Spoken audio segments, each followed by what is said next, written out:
Hi everybody, welcome to week 3. I've decided today to work with a green screen.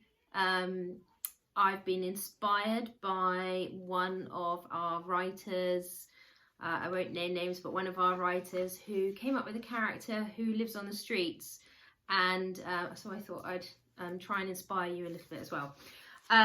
So what you've got this week is the continuation of last week.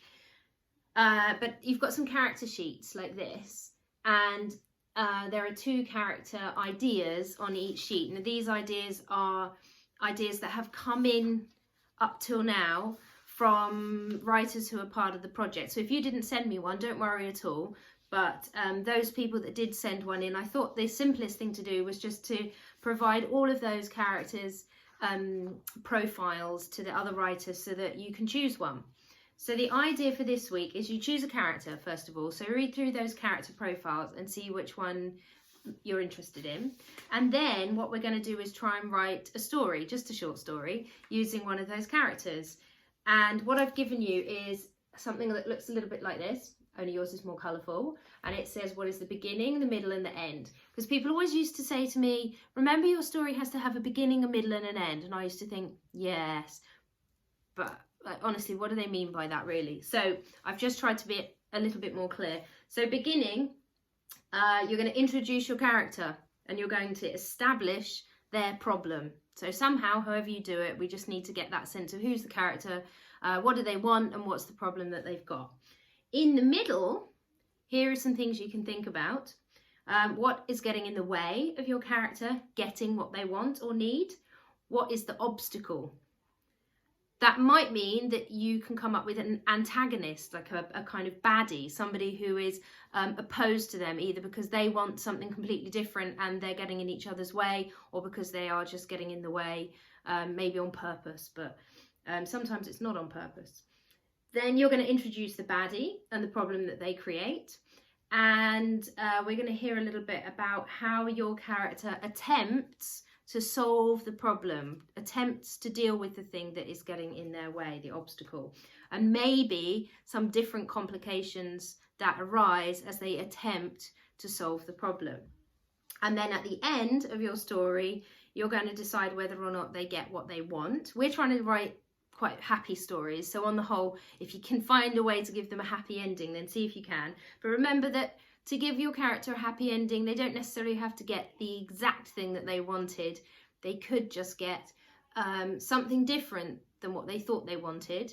But as long as their essential problem is solved, if they were lonely and they wanted to, in one of the examples, have more birds coming into their garden, and no more birds came into the garden, but they did make a friend, then the loneliness is solved. So the birds thing they didn't get, but they've got a friend, they're not lonely anymore. It's still a happy ending.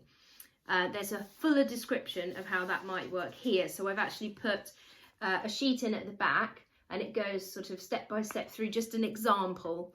And that goes through this character, Peter, who's single and he's lonely, and he's the guy that wants more birds in his garden.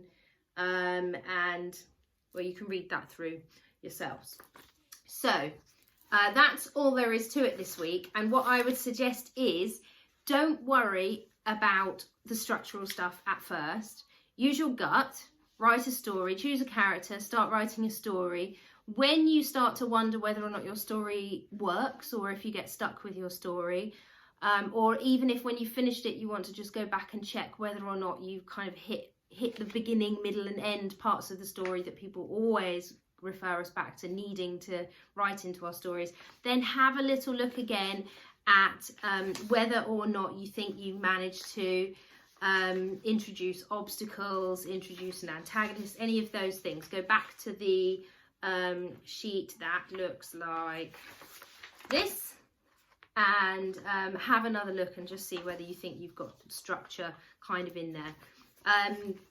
As with any other week, don't worry too much if you don't manage to get it done, or if you're running a bit behind. If you didn't do a character, so you don't feel ready to do a story, you could do a character now and that's fine, or you could write a story and don't worry about a character. If you want to come up with a completely new character, or you want to write about write about a character that you came up with before and you sent me, and rather than do somebody else's character, you want to stick with your own character, that's fine as well. As ever, keep it flexible, and hopefully I'll hear from some of you with some lovely stories very soon. All right, take care everybody.